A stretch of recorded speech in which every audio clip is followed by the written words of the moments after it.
bagaimana kabar kalian hari ini? Miss Evi harap sukacita Tuhan Yesus tetap melimpah-limpah di hati semua anak-anak SD Kristen Elim kelas 1 sampai kelas 6.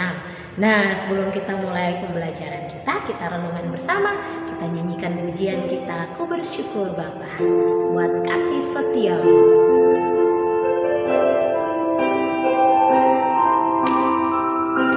Ku bersyukur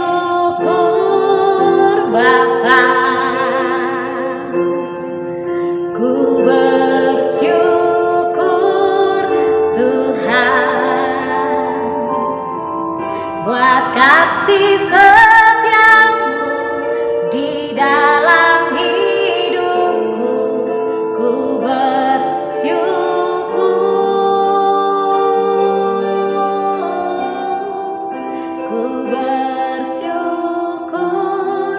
Bapa, ku bersyukur Tuhan buat kasih setiamu di dalam hidupku. Ku bersyukur Tuhan.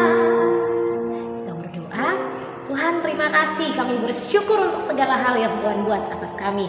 Pagi hari ini kami akan belajar firman-Mu sama-sama. Roh Kudus tolong kami biar kami mengerti firman-Mu. Terima kasih Tuhan Yesus, dalam nama Yesus, haleluya, amin. Kita sama-sama buka Alkitab kita dalam Markus pasal 6 ayatnya yang ke-14 sampai 29. Yohanes Pembaptis dibunuh. Raja Herodes juga mendengar tentang Yesus sebab namanya sudah terkenal dan orang mengatakan Yohanes Pembaptis sudah bangkit dari antara orang mati. Dan itulah sebabnya kuasa-kuasa itu bekerja di dalam dia. Yang lain mengatakan dia itu Elia. Yang lain lagi mengatakan dia itu seorang nabi sama seperti nabi-nabi yang terdahulu. Waktu Herodes mendengar hal itu, ia berkata, bukan dia itu Yohanes yang sudah kupenggal kepalanya dan yang bangkit lagi? Sebab memang Herodeslah yang menyuruh orang menangkap Yohanes dan membelenggunya di penjara berhubung dengan peristiwa Herodias istri Filipus saudaranya, karena Herodes telah mengambilnya sebagai istri. Karena Yohanes pernah menegur Herodes, tidak halal engkau mengambil istri saudaramu. Karena itu Herodias menaruh dendam pada Yohanes dan bermaksud untuk membunuh dia. Tetapi tidak dapat, sebab Herodes segan akan Yohanes karena ia tahu bahwa Yohanes adalah orang yang benar dan suci. Jadi ia melindunginya.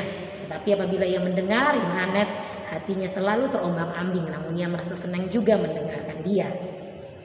Akhirnya tiba juga kesempatan yang baik bagi Herodias ketika Herodes pada hari ulang tahunnya mengadakan perjamuan untuk pembesar-pembesarnya, perwira-perwiranya, dan orang-orang terkemuka di Galilea.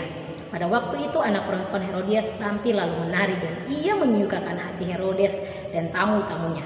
Raja berkata kepada gadis itu, minta daripadaku apa saja yang kau ingini, maka akan kuberikan kepadamu. Lalu bersumpah kepadanya, apa saja yang kau minta akan kuberikan kepadamu sekalipun setengah dari kerajaanku. Anak itu pergi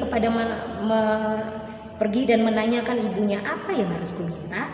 Jawabnya, kepala Yohanes Pembaptis. Maka cepat-cepat ia pergi kepada raja dan meminta, aku mau supaya sekarang juga kau memberikan kepadaku kepala Yohanes Pembaptis di sebuah talang.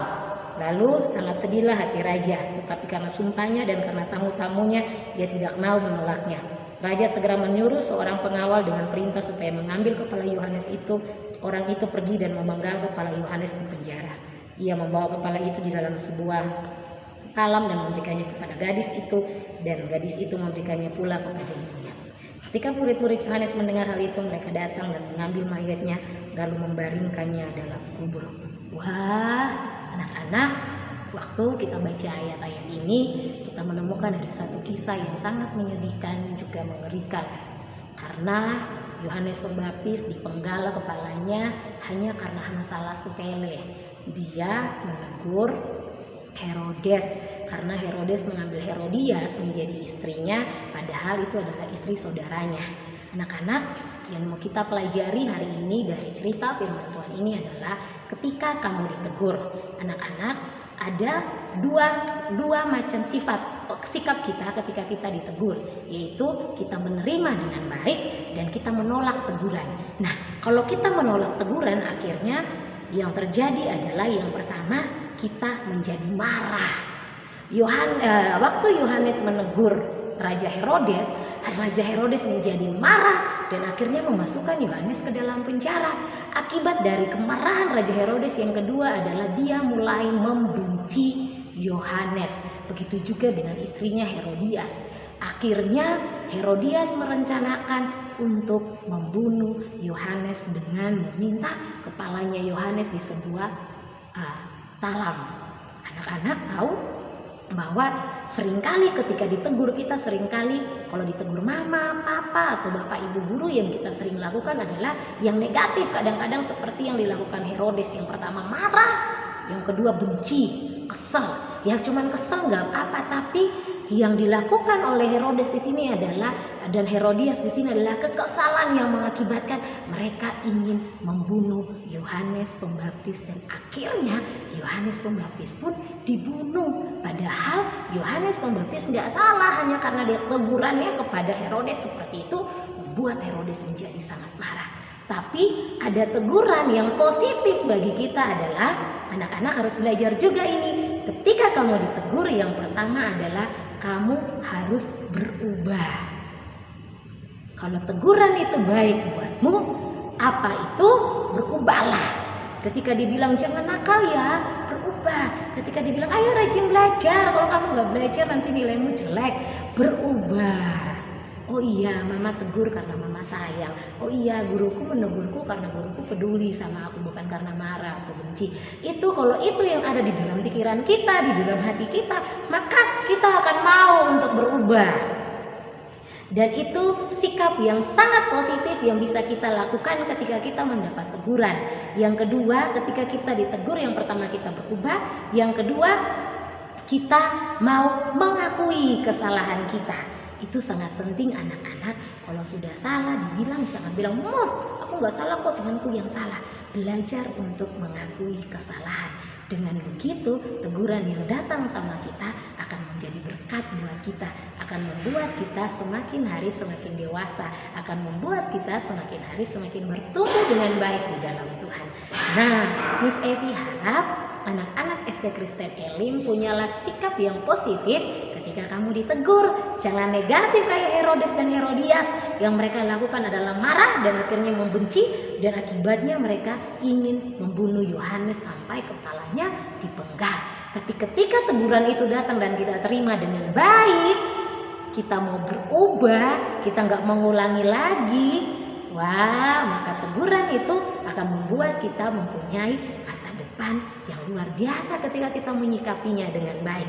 Karena itu Miss Evi harap baik mama, papa, siapapun yang menegur kamu karena mengasihimu, memberitahu yang baik buatmu, dengarkan baik-baik. Pasang telingamu, dengarkan teguran dengan baik, masukkan ke hatimu, dan berubahlah. Maka kamu akan jadi anak-anak yang luar biasa di dalam Tuhan Yesus. Itu saja cerita renungan kita pagi hari ini. Kita berdoa bersama-sama. Tuhan Yesus, terima kasih kami sudah belajar bagaimana kami hidup di hadapan Tuhan ketika kami ditegur. Kami mau memiliki sikap yang positif menanggapi setiap teguran yang datang buat kami. Terima kasih Tuhan Yesus. Tuhan memberkati semua anak-anak SD Kristen Elim, memberkati semua orang tua, memberkati semua guru-guru, dan biar kami semua ada di dalam rencana Tuhan dan kehendak Tuhan, dan berkat Tuhan berkelimpahan atas hidup kami. Kami bersyukur Tuhan, hanya di dalam nama Tuhan Yesus kami berdoa. Haleluya, amin. Tuhan Yesus memberkati anak-anak.